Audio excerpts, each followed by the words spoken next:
Good morning, everyone. Welcome to Sports Shorts Daily. Ronnie Rance here with you alongside TK, Tommy Christan over at Tremonti's Meat and Seafood in Baton Rouge. I'm at an undisclosed location presented by the Louisiana Sports Hall of Fame. And like always, we're presented by LeBear's Casino, where LeBear's Casino tonight, Better Than Ezra in concert. Outdoor concert on the lawn. Show starts at 8:30. No opening act. 8:30. Better Than Ezra live on stage. Go check them out at La Bears tonight. They're always a great show. They play every year. Usually the night before, a big game in November. And it's going to be an awesome show. So go check it out. I will be there to go see Better Than Ezra at La Bears Casino. All right, TK. Lot to get to. Last night, Thursday night, was the Ravens won by 1 point, 35-34 over the Cincinnati Bengals. Cincinnati scored a touchdown under a minute to go, went for two, didn't make it. Both quarterbacks played at a super high level. I mean, this was, fantastic game from the quarterback position. Joe Burrow's Bengals are now 4-6. None of that is his doing, that's for sure. Record. He's been sensational this year. He was sensational last night, threw for over 400 yards, 4 touchdowns, no interceptions. Jamar Chase had 3 touchdowns receiving and made a case that he's the best wide receiver in the NFL. I mean, if you watched that game last night, I don't know how you can't think Jamar Chase is the best wide receiver in the NFL. If he's not, tell me who.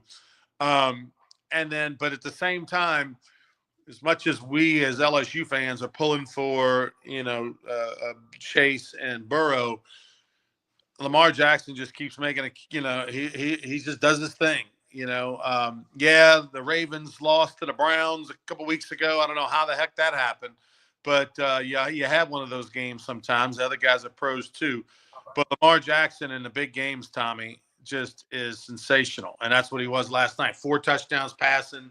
Of course, he's going to give you, some yardage on the ground. He only had 30-something yards on the ground, but he was, efficient last night. I'm going to look at his numbers real quick. Last night, Chase was 25 of 33, threw for just under 300 yards, 4 touchdowns, but more importantly, no turnovers, and the Ravens had no turnovers, and that's why they won the game. Well, Jackson's a game changer. He can change any game, whether they're down a few points like they were last night or whether they're up, they can, add to a lead. I mean, he's such a threat to the defense. And, has he had bad games and his playoff record's not maybe what he would like it to be, but he's a game changer that can make a difference in any set given game. And, what a game last night, like you said, about Chase, Burrow. And Burrow's numbers were super duper, but they didn't get it done. A couple of missed calls on the 2-point conversion, blatantly missed calls. And, that's life in the NFL, life in football, I guess. The margin for error was little last night. Obviously, you got 2 high-power offenses, 2 quarterbacks playing at a super high level, doing whatever they want with the football. A couple key things. Jamar Chase had 2 touchdown receptions over 60 yards, which is amazing. But the Ravens were able to sack Joe Burrow 3 times. The Ravens were able to keep Lamar Jackson clean. The Bengals had 0 sacks.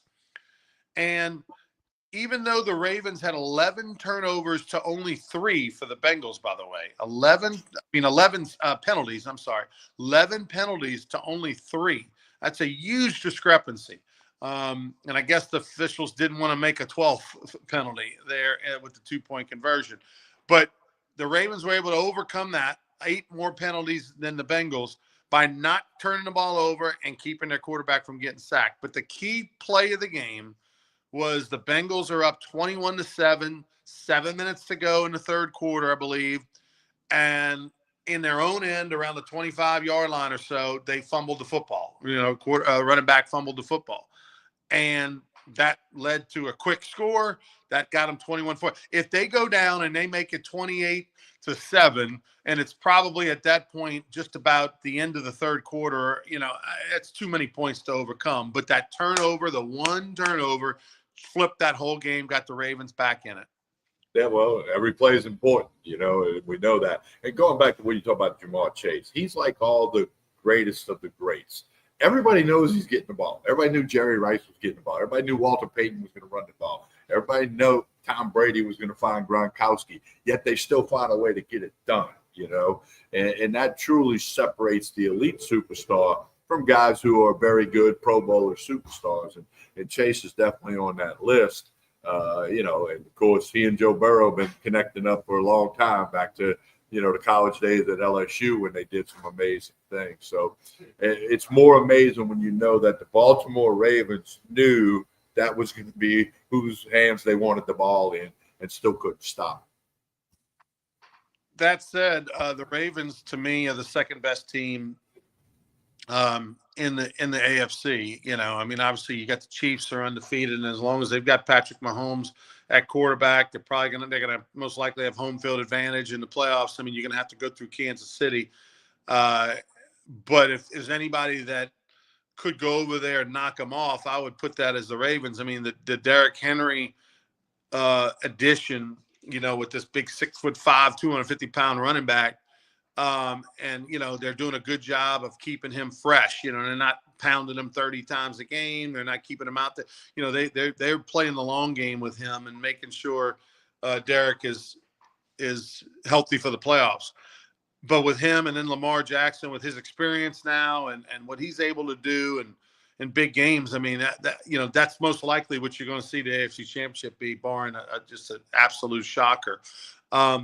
Speaking of Kansas City, I don't know if you saw this, Tommy, in the news, but the Bucks played at Kansas City the other night, and a super fan from Oklahoma who's a fan of Baker Mayfield, he and his mom, he's an 18-year-old kid, him and his mom surprised him with a couple tickets to go to the game. They were driving to the game. They got in a car accident, and the 18-year-old kid, Connor, lost his life. The Bucks, donated. They gave the family $10,000, and obviously, Baker Mayfield was touched that he was his favorite player, but just a tragedy type of deal. We don't, these people are excited. They're going to the game, and then for some unknown reason, a Camaro crossed over into their lane. They were on a 2-lane road and hit them head on, and just so sad. But that said, the Chiefs, they don't look always like the best team in the league. They don't play oftentimes 4 full quarters, Tommy, but they just have that dude. They've got the Joe Montana, that we looked at in the 90s and the Saints saw twice a year in the NFC West. They have that dude that no matter what, no matter if you're winning for 3 quarters and no matter if you're the better team for 58 minutes, if he's got the ball at the end with a chance to win, he always comes through. Well, I also think they have Andy Reid, who is, clearly one of the greatest coaches in NFL history. And, they come up with those goofy plays sometimes and, shock everybody a little bit. But that guy's track record speaks for itself. But you're right. He doesn't throw the ball. He doesn't pick up a first down. But he's certainly a part of that story. But it's Mahomes. Ronnie, no team, we've had 58 Super Bowls or whatever. Nobody's ever won 3 in a row. The great Steeler teams, the great Cowboy teams, whatever. Nobody's ever won 49ers. Nobody's ever won 3 in a row. They're staring at that, okay? And they hadn't been beat this year. You say the Ravens are the second best team. I think I agree with that, because until somebody beats the Chiefs, they're the best team. You got that 0 in that column under L, you're the best team, especially this far into the season. And we'll see how that further develops. Yeah, he's that dude. And, everybody threw dust on Travis Kelce after 2-3 games into the season, not a lot of catches. He's distracted by Taylor Swift. And no, first off, hey, he's getting older. Dude's been playing a long time in the NFL. But I don't know if you've noticed the last 3 games, Travis Kelce's been the go-to guy. And then now you throw in Hopkins on that roster, who's still got a little tread on that tire. And, now the defense can't just always focus on Travis Kelce, but if they do, Hopkins is plenty good enough to burn him. So, and then he got going this last game. So, they're starting to roll a little bit offensively. They've kind of been winning really with defense and just making plays when it counted over the last year and a half. But now that offense is starting to crank. And what they're kind of doing now is kind of what the Patriots did for a long time, interchangeable parts. They just plug in somebody in at whatever spot, Pacheco, their key running back, out. I mean, they're just finding a way to plug some people in, kind of like the Patriots did during their run. And then the Patriots thing went back to Belichick. This thing goes back to Andy Reid, and that we can plug some guys in, and it's still going to happen the right way. Because when a new guy comes into that locker room, the Chiefs that have been there, hey, this is what we expect. This is what we're going to do. The one thing, though, that I think we learned from the Bill Belichick era is we always wondered how much of it was Tom Brady, how much of it was Bill Belichick. I'm not saying it's all one or the other, but I think we came away from that thing realizing, I think we undervalued Tom Brady a little bit. And so as great a coach as Andy Reid is, if Andy Reid's got Derek Carr playing quarterback, he ain't as great a coach. Well, it goes back to one of the oldest sayings in the books. It's not the X's and the O's, it's the Jimmys and the Joes. Okay, you got to have players. The Baton Rouge Rougarou have to have players to win games. You can have whomever as the owner and whoever as the announcer and whoever as the pitching coach. You got to have players in any sport at any level. Boys, girls, don't matter. So you're right about that. But somebody like an Andy Reid does have more of an impact than the coach who's not Andy Reid. By the way, speaking of the Rougarou, we will be Baton Rouge Rougarou. We will be releasing season tickets on Black Friday. Black Friday, new schedule, new season tickets, everything coming out. We'll have a Black Friday sale the day after Thanksgiving. So look for the 2025 Rougarou schedule and tickets that week. By the way, did you see Ronnie James is headed to the G League? He's dressing out. Shocked. And then they're going to ship him to the G League. I mean, he'll forth a little bit, but I mean that was inevitable. Well, that was a publicity stunt. They did that for LeBron. Whether you agree with that or not, that's why it was done. And hey, it is what it is. I mean, he's not an NBA player. Everybody knows that. LeBron knows that. Bronny knows that. And NBA fans know it. It is what it is, I guess.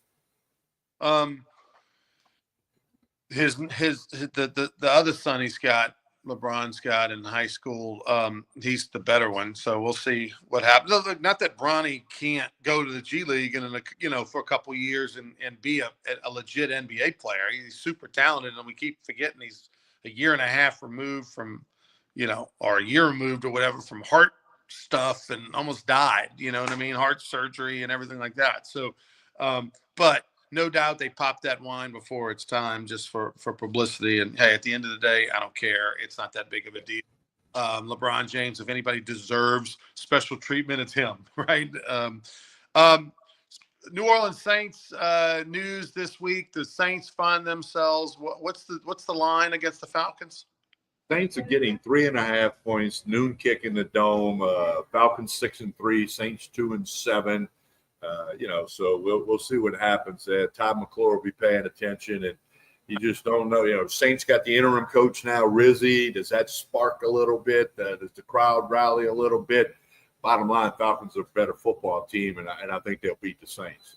I would say that yes, it does. At least it sparks that locker room, because everything we are hearing from every source or every article or every talk show or everything and all these people take a little bit from somebody, right? They all have one person they talk to or one insider and all of it points to these dudes really didn't like Dennis Allen. Like that football team did not really want to play for Dennis Allen. And the minute that the going got tough, they pretty much threw him under the bus. Right or wrong, whatever the case may be. And I am more of a coach and organizational supporter than I am an individual player, because individual players have a short shelf life. They come and go, and good organizations and good coaches, stand the test of time.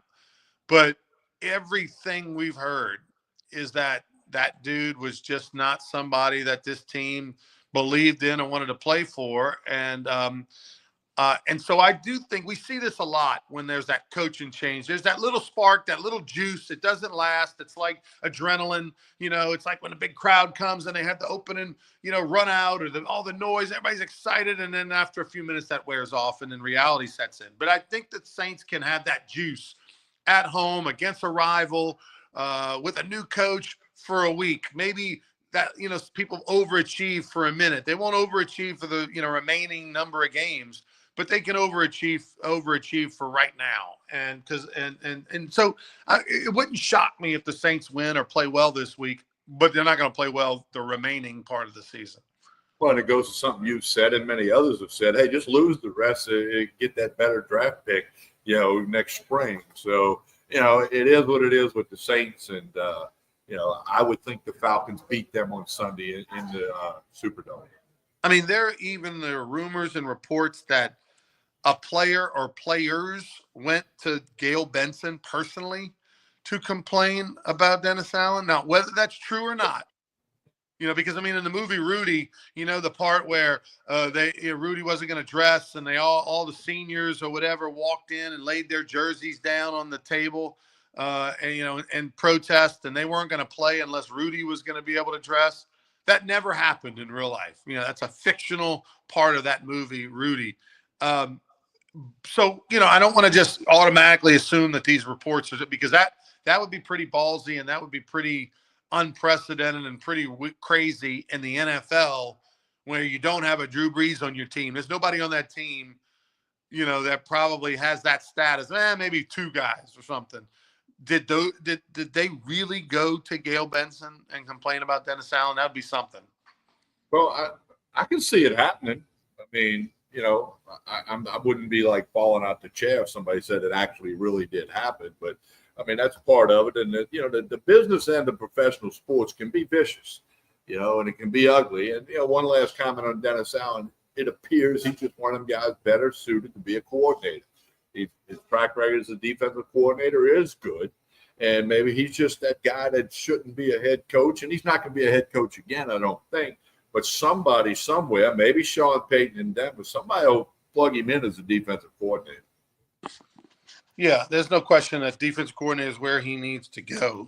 I don't know. I can't, on that roster, Tommy, Cam Jordan, maybe Alvin Kamara. Tyrann Mathieu. But Tyrann, to me, I don't think he's been there long enough.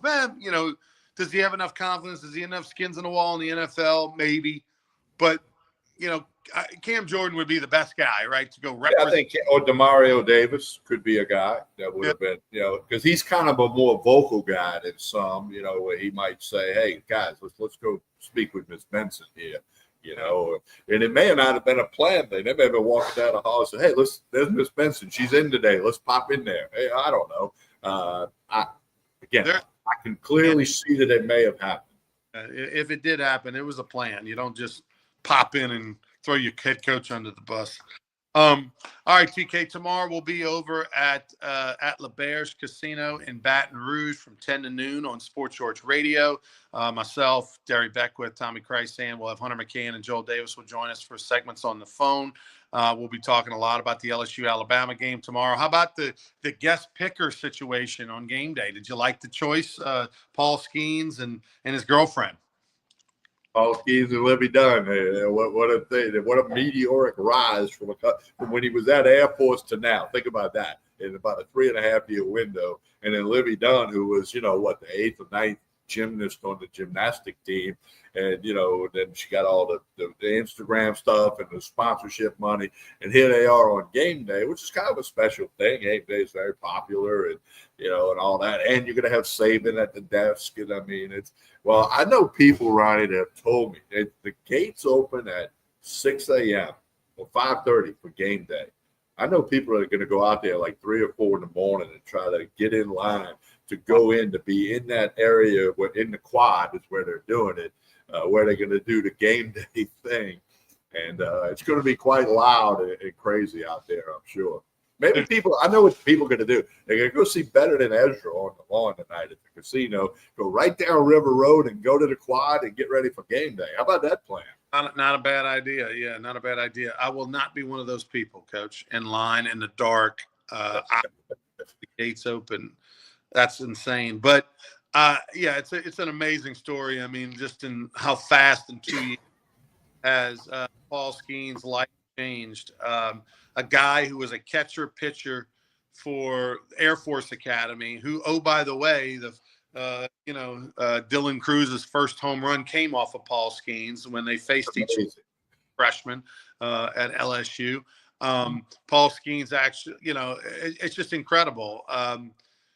He's kind of an aw shucks kind of guy, but yet he's not dating an aw shucks kind of girl, which has put him into the spotlight. As great a pitcher as he is, and he just was named National League Rookie of the Year, as great a pitcher as he is, he ain't on College Game Day if he's dating Stacy from the daiquiri shop. You know what I mean? Like, he's got Olivia Dunn. They're not having Paul Skeens as the picker. They're having Paul Skeens and Olivia Dunn as the picker. That's a power couple. Let's make sure that we're all being clear here. It's a power couple that's going to be on that desk. And the executives at ESPN know that, okay? And they know they're going to, because Livy Dunn's going to be on, they're going to reach a separate audience that might not tune in, kind of like the whole Taylor Swift Chiefs thing. Not that Livy Dunn is as big as Taylor Swift. She's not, but she's bigger than Stacy at the daiquiri shop or whatever, So, I mean, that's all planned. It's all about money. It's about the eyeballs. It's about the viewership. And, and again, this will go back to, Skip Bertman's thing about the LSU brand. The LSU brand is going to get gazillions of dollars worth of publicity and advertisement on Saturday morning when game day's here, and Skeens and Dunn and Saban back on campus. And I mean, the list goes on. And it's going to be standing room only in the quad. I mean, the quad is a big area, but, it's going to be full. Yeah. I mean, listen, nothing against Stacy, I mean, like she's probably working in nursing school or something, you know what I mean? But let's just take kind of Livy Dunn, okay? Daiquiri shop in Lake Charles, whatever. We don't want to change, take names, but just like Ronnie and TK are not Paul Skeens, right? Speak for yourself, Tommy. Speak for yourself. You're up there with Skeens now? Oh, wait till Joel hears that. But I combined can't throw as well as Paul Skeens. You could add both of our. I couldn't throw that hard from 12 feet, much less 60. Danny Almonte couldn't beat Paul Skeens. By the way, speaking of Danny Almonte, if for those that aren't hardcore Little League historians, Danny Almonte is the baseball player. I don't know, was it about 20 years ago, probably?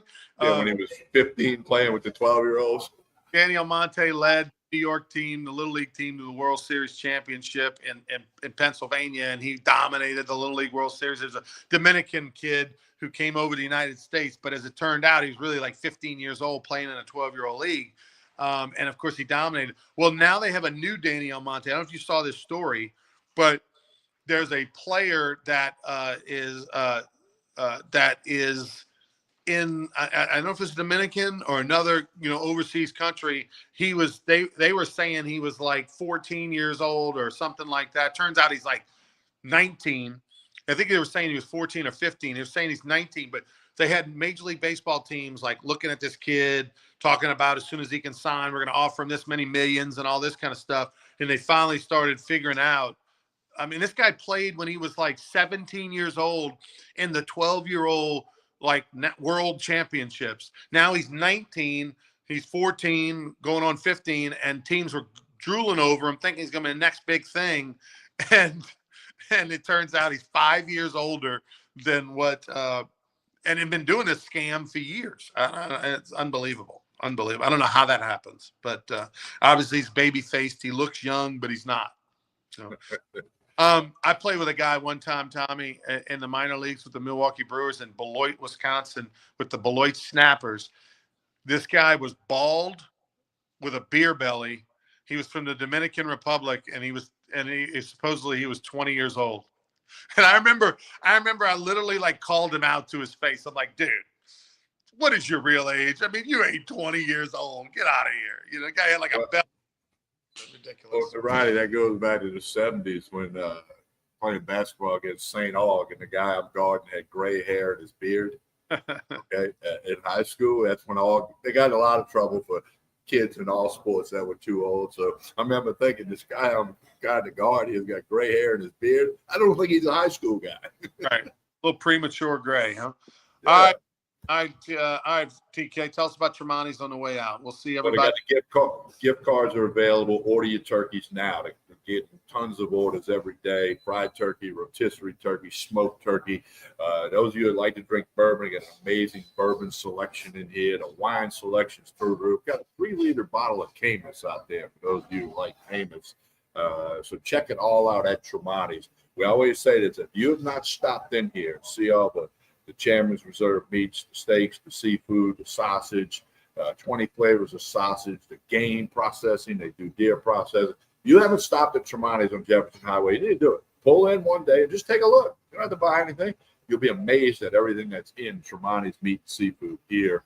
And order those Thanksgiving turkeys now. It's not too early. They'll sell over 1,500 turkeys. They've been doing it for 25 years. They got a system that morning. You come pick it up. It's in a little ice chest for you, labeled the whole bit, heating instructions, everything. You got to check out Tremonti's. Get those gift cards. They're good through the Christmas holidays, Thanksgiving holidays, anything you need.